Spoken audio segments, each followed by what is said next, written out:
see Effange-Mbella with us. She just flew a couple of days ago from Cameroon, and let me tell you, it is a long flight. And let me tell you that in this age that we are living in, it is very challenging to cross borders, and it is amazing that she's with us today. And I thank her for the time and the energy that you have placed to come and join us today. I want to recognize some individuals here on this group. Our wonderful Deputy Provost, Captain Brown, thank you very much for joining us, and also Assistant Vice President Tom Clark on the Office of Engaged Learning. So thank you very much. We also have Dean Horns with us from the College of Science, and Department Chair from Behavioral Science, Jesse Hill, thank you very much, and Professor Eggerson. And I think we have a couple more faculty members, Marisa Sotomayor, John Dula. John Dula, there you go. And Bonnie Anderson. Well, I mean, thank you.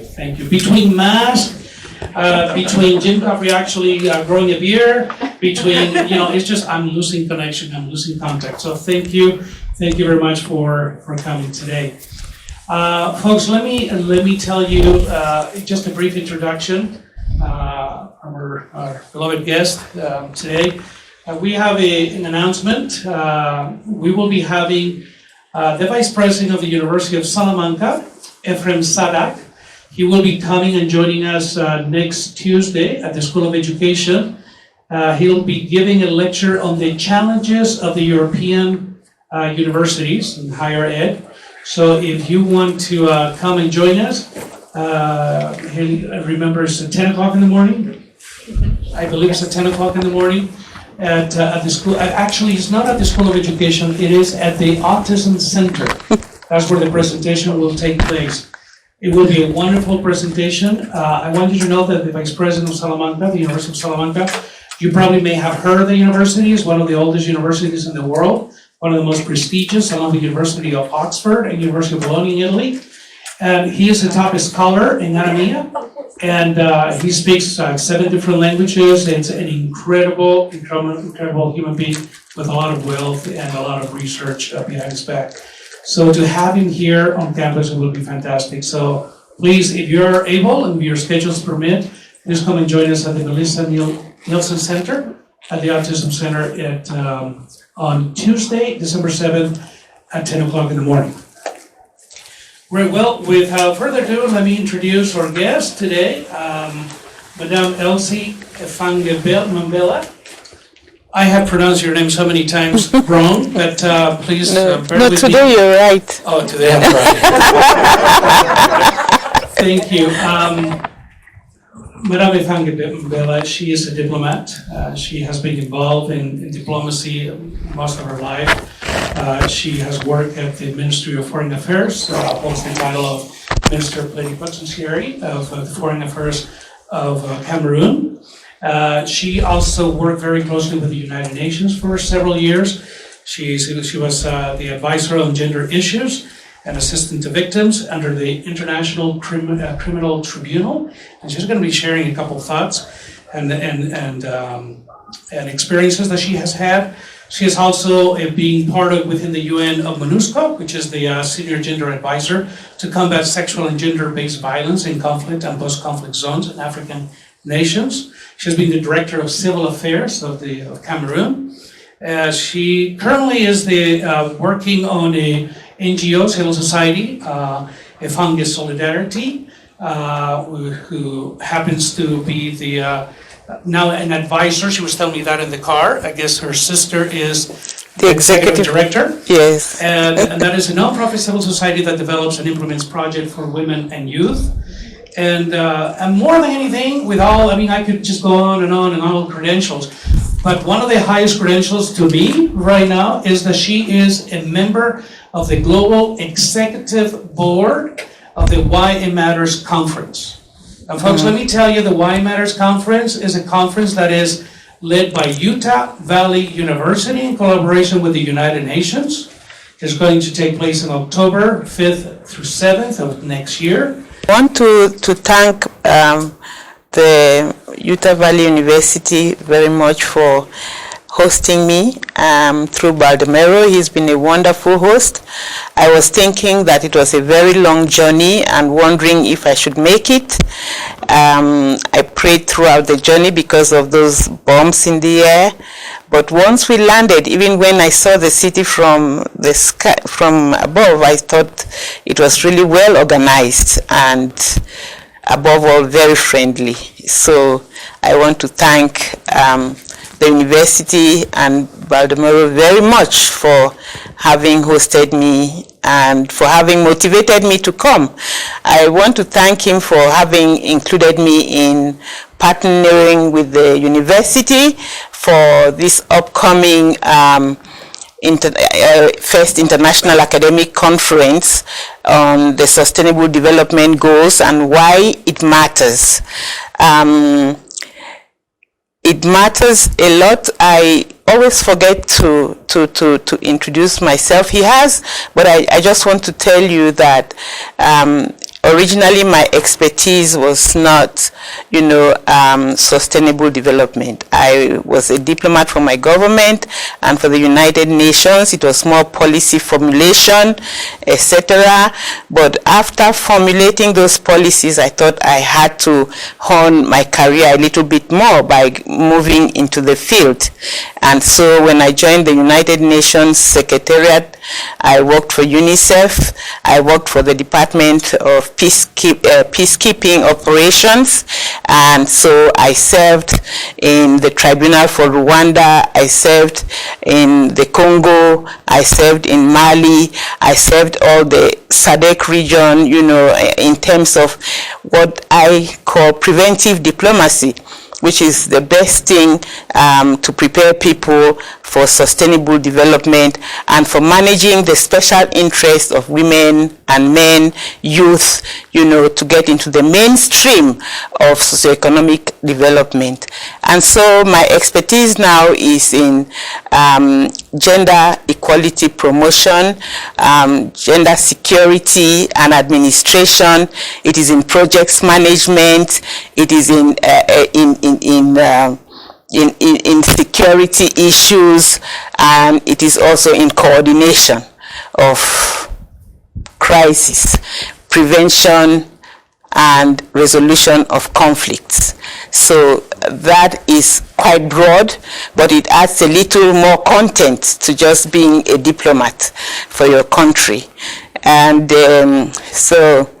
I actually retired in 2017 from the United Nations, and but in Cameroon, a diplomat never retires, so I'm still providing advice to my government on women's engagement in peace-building issues. And as he has told you, I run a company with my family, which is called Effange Solidarity. It's a non-profit organization. We started with just having to take care of our father's estate. But then we found out that we had to liaise with the church, we had to liaise with the community to make sure that people are engaged in community development. And when COVID came, we took a great interest in that and mobilized many partners to be able to hold rallies for COVID prevention.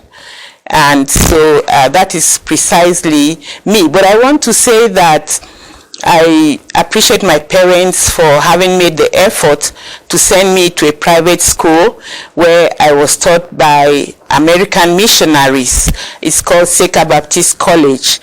And so having been taught by all these missionaries who ingrained in me not only the quality of academic excellence but also faith in God.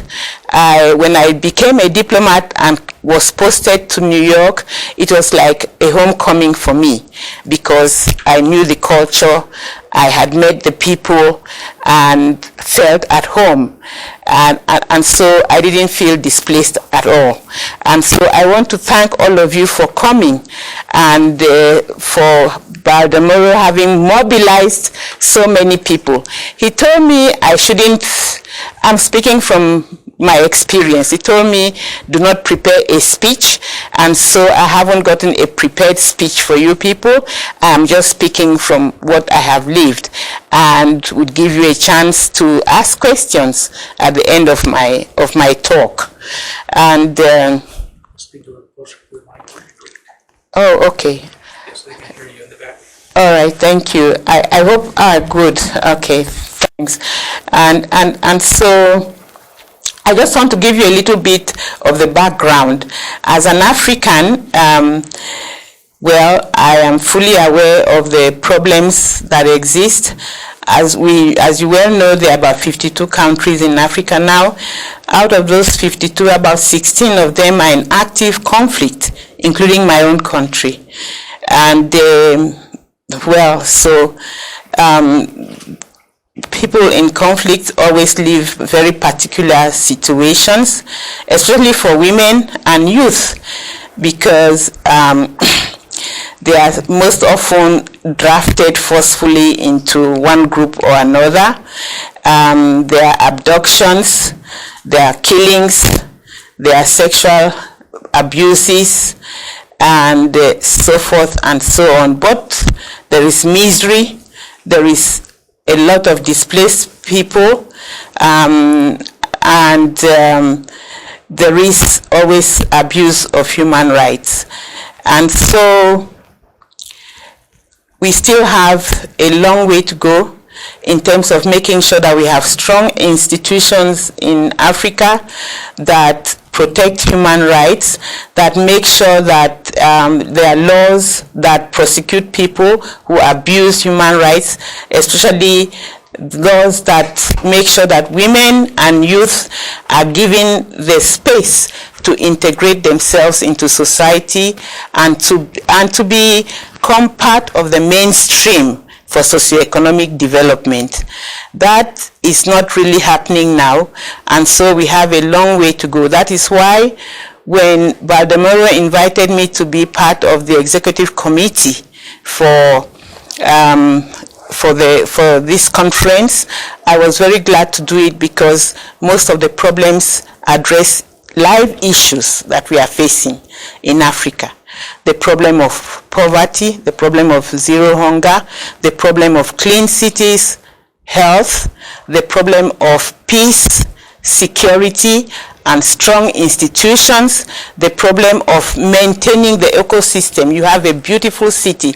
I went yesterday to the mountains, clean, nothing disrupted, no erosions. I even saw a pipe that controlled water to get into the river.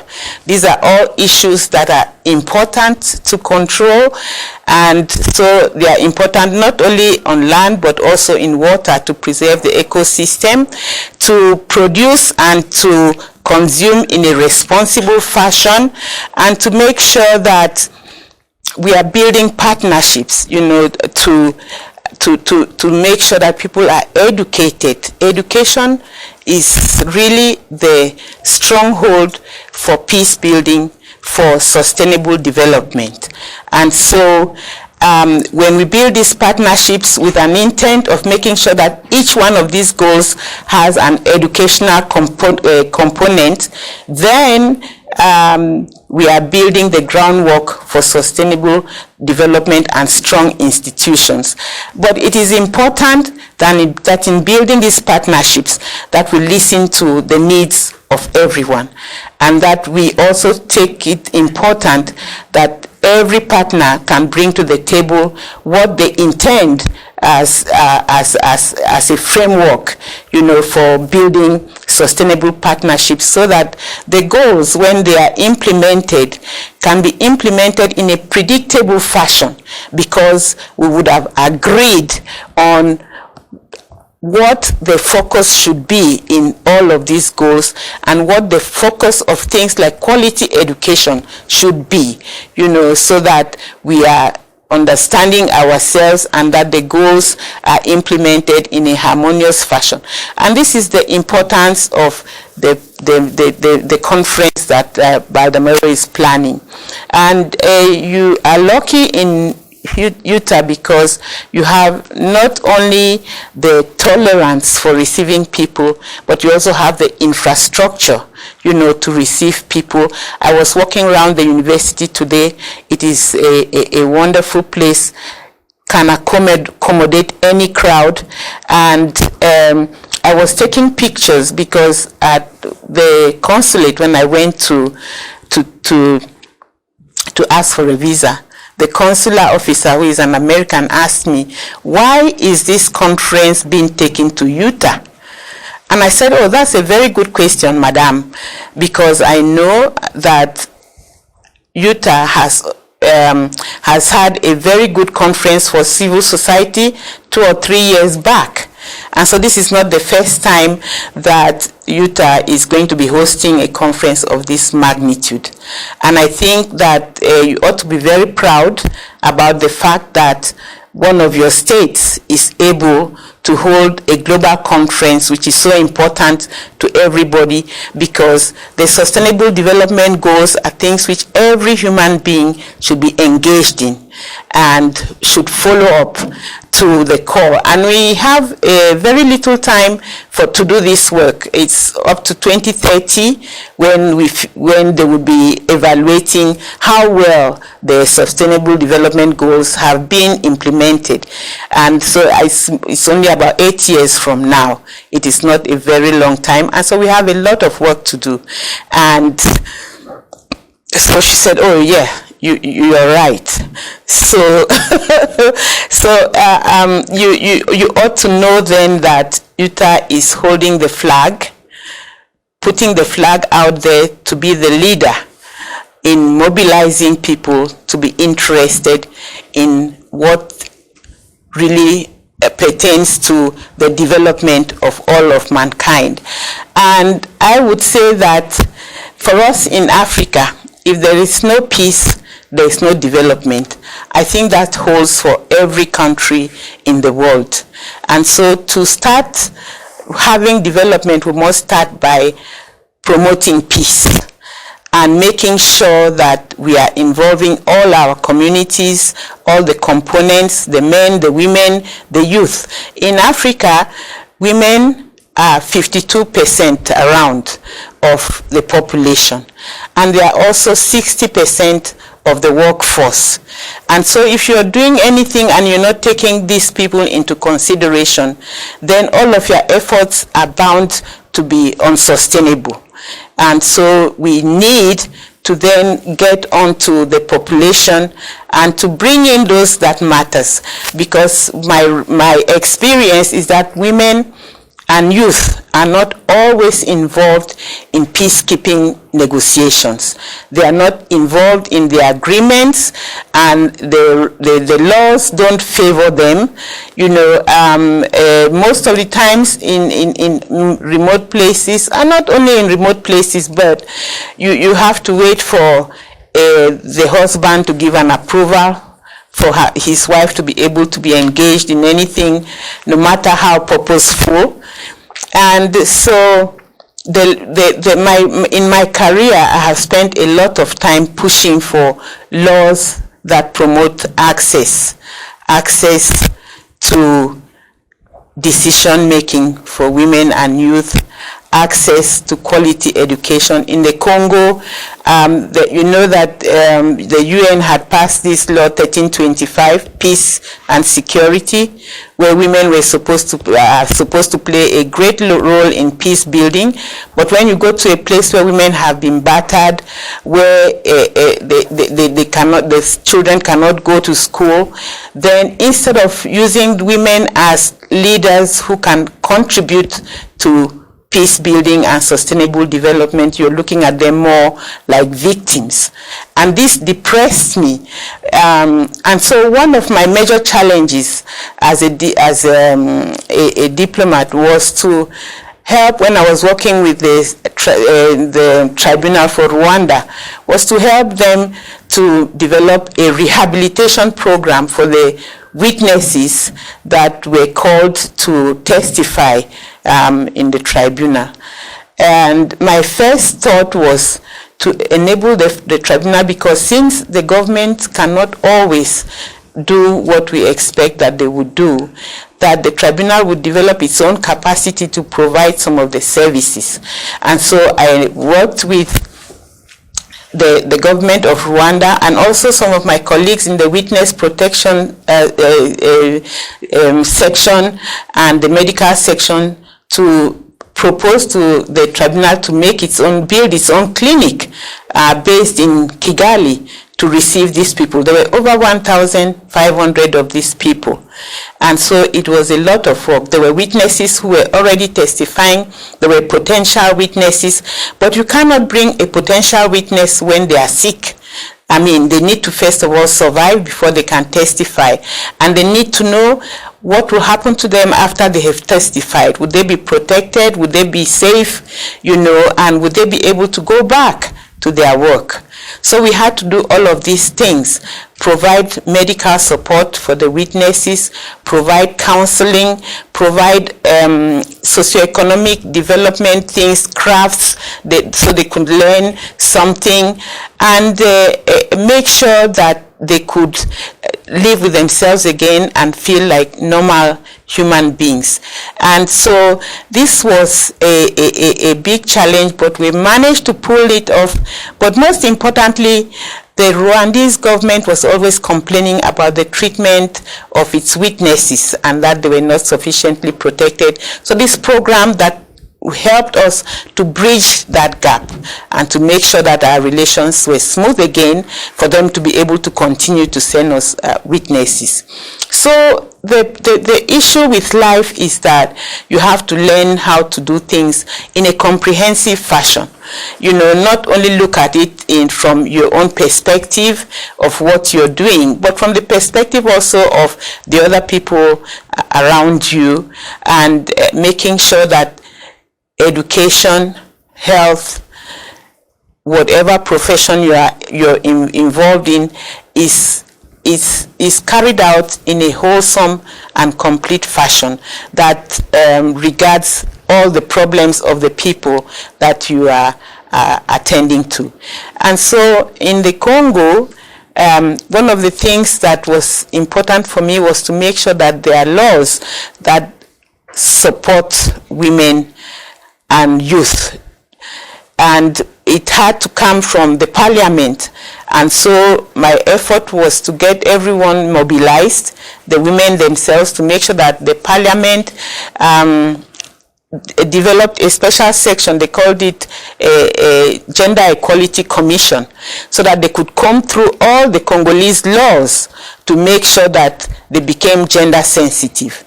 And especially for how people worked, we carried out research, and the people still, I mean, one of the most important things in Congo, you know, is that they have many mines, and women and girls go there, you know, to earn a livelihood. But they were carrying out this work in totally unprotected environment. Some of them were battered, some of them were violated, and they could not even earn the amount of money that they hoped to earn. And of UNDP that they should be, of Congo, that they should be gender sensitive. I mean, when things are passed into law, it is great, but you have to continue to advocate so that they are really implemented. And so this is the stage where we are: advocacy, advocacy, advocacy, making sure that people are always reminded of the things that they have to do, which have fallen in between the cracks. And this was important for me. And also the issue of preventive diplomacy was important for me. I managed to get the women of the Great Lakes region, you know, to work on women's participation in elections in a free and fair environment. This is an important issue because you know how women are attacked when they are on their way to elections. Some of them don't even have the possibility to vote because they get through so many hurdles. But I managed to get the women of the Great Lakes region to adopt a declaration for the prevention of electoral violence in the region, and for the Great Lakes region to develop an electoral observatory so that they could continue to monitor the participation of women and girls in an organized fashion in elections. This was a contribution from the government of Luxembourg that was used. And yes, and I think that it's something that ought to also interest many other governments, because women's role in decision making is crucial in Africa, not only in elections but in so many things. Being part of the parliament, in my government there's no female governor, for instance, up to now. So these are critical issues for us, and in terms of promoting sustainable development, we ought to make sure that these laws are not only sitting in a shelf somewhere, but that they are actually applied when they are passed. And so this is much as I can tell you about my experience. I could talk on and on, but I would like to give you people an opportunity to ask questions. And before I give you the floor, I just want to show you a little bit of what the Effange Solidarity does in terms of prevention of COVID-19. And I want to tell you that I'm impressed to see all these masks here, but we had to make our own. We sewed them ourselves. My sisters and I made about 15,000 reusable masks that we gave people. I mean, there are many parts of our country which do not have access to water, so we had to give them Veronica buckets so that they could carry water and be able to wash their hands. We even had to provide soap and the sanitizers, and some of them even wanted food because they were hungry. They said, well, before the coronavirus kills us, maybe it's the hunger that will kill us first. So we also had to take food to them. So this is what you would see. It has been a very enriching experience, and because of our advocacy, we linked with doctors, we linked with local administration, and they joined us in the sensitization campaign against COVID-19, and this is what we are continuing to do. But as you can see, the disease takes one form after another, and so there is always need for support. There is always need for more and more to reach out to those people who are vulnerable and who don't have. And so it is a work in progress, and we would continue to do what we can do, but we can also deal with whatever support we can get. So this was the very first one. Maybe I should stand here.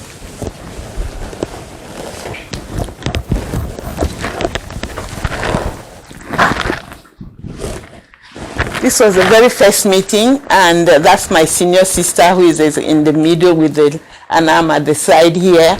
That is the... Oh, okay. That is the sub-divisional officer, and I think the mayor is on the other side, and the next person to him is from the Ministry of Health. So this was the very first, and we have other family members at the back, and that was the crowd. We managed to keep the distance between them, but there was a crowd of about 300 people in that first meeting. Next one. So these are what I call the Veronica buckets. That's the bucket, and there's a receptor, a little receptor bucket at the back. Those are the masks that we made. We also gave them the soaps. Next. This was in another village. That next one, the same thing. We did this in about 9 villages, and each village had about 500 to 1,000 people. And so this is actually the village where my mother comes from. And so we had to go there. And you can see this is food, rice, and there was oil and all that. Next picture. Still that. Next one. Well, we have been talking about clean cities and the need, yes. This is what happened last week. This is our building, and people just came and dumped dirt there. It was terrible. I mean, here you take all of these things for granted, but it is very difficult to keep cities clean in our own part of the country, and so we had to work very hard. So I had to get people to remove that dirt, and then I put a sign up there that people who throw dirt will be prosecuted. And I'm working with the local council to make sure that anyone who litters or dumps dirt would be caught and taken to the council to pay a fine of something like $20. I'm hoping that if people pay for littering, they would remember not to throw dirt. So it's important for us. That's part of what Effange Solidarity does. So I think that we are at the end of my presentation. Is it a video, I guess? Is it a video? No. I think it would take long. But maybe you want to show one of when my sister was explaining to the people how to use the mask. Video or a picture? It's a video.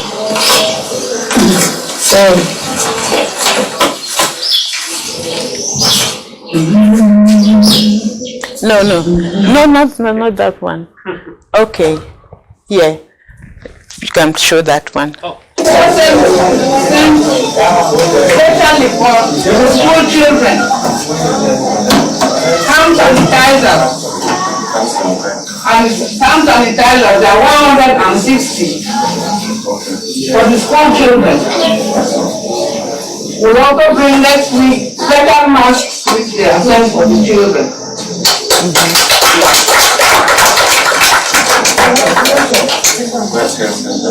Okay. And then for the school we also have bleach and soap and masks. On behalf of the staff and pupils, thank you very much for that. More grace to your effort. Thank you. Pray that you continue to think about us. We are here trying to do our best. Thank you so much. Thank you very much. God bless us all. Okay, so that's it. Great. Well, thank you very much. Let's give her a hand.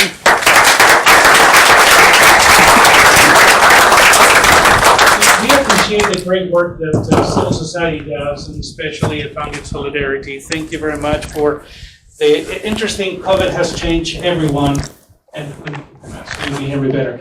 COVID has changed all societies, as you can see, and this is a sample, just a very basic suggestion what's happening, no basic, but complex suggestion what's happening in Cameroon. We're also grateful for other civil societies, and I appreciate Lonnie Ward that is visiting with us today. He leads the Choice Humanitarians, another very strong NGO here local that does a lot of great work in Africa and South America and Nepal and some other areas of the world. Madam, thank you very much for your wonderful presentation. I think we have maybe 3 minutes or 4 for some questions. Is there any one of you that would like to ask a question to our guest? Yes? I'm Professor John Doolin. I'm here with my Introduction to Anthropology class. And one of the things we learn about in that class is that a lot of the development interventions that you talk about, including those of empowering girls, health interventions, they often have to find ways to adapt to the particular cultures of the various peoples in which the interventions are implemented. I know Cameroon is famous for its cultural diversity. Yes. And so I'm wondering if you could speak a little bit to how you adapt these interventions to the cultures so that they can be effective and also respect the particular life ways of the various peoples you work with. Thank you. Thank you. We have 3 minutes. Yes. Okay, one of the ways that the government is working on it, and also we're working on it at the community level. The thing what government has done is, because Cameroon is a bilingual country, and so they have opened they call it the Bilingualism Commission. Bilingualism Commission makes sure that all of the information that comes from government, that it is written in French and in English, and that French and English are used interchangeably in all government institutions. So that is one of the very important fallouts of the crisis which I mentioned, which is, they call it the Anglophone Crisis, but this is just something of it started about the laws not being translated into English, and teachers just being sent without taking into consideration the language factor. And so the government's response was to put up this Bilingualism Commission. And also at the local level, we're learning how to live together, even though we have different cultures. And it's already being practiced in schools. That in schools, you can learn some of the major local languages, and you can express yourself in those languages. And we have a special week set apart for promoting local languages, and this is called the Youth Day. Youth Day is in 11th February, and before that we have a whole week of programs, games, sports that brings students from different parts of the country together, and just to ensure that we are interacting and that we are looking ourselves as a whole and not as parts of this or that faction. So it is a work in progress, but we are facing it squarely, and we are very proud of our cultural diversity. And we wear, each part of the country has particular clothes that they wear, but now we're wearing those clothes interchangeably. So if you're looking at somebody from just what they are wearing, you would not be able to tell whether they are French speaking or English speaking, or whether they are from this tribe or that tribe.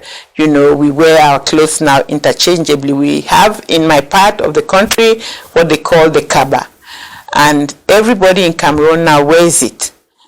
So we are tolerating ourselves better in terms of our cultural diversity, and we are very proud of it. It is part of our strength. Wonderful, thank you very much. Before we conclude, we want to be respectful of your time. I understand that there are classes that happen just a few more minutes, and also there's other lectures that are taking place.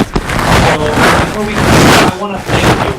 Honestly, I really want to thank you for the time that you're taking this afternoon to be with us and to listen for an incredible, from an incredible human being with a wealth of experience. And do you remember when you paid your tuition? Did you remember that you were coming today to listen to a diplomat from Cameroon with all these years of experience throughout the world and even the UN? This is what happened today. Today we have been taught, and we have been taught well. And we want to thank you on behalf of our community here on campus at Utah Valley University for the effort that has taken for you to come and to lecture to us. And with that, I want to present to you just a small little token.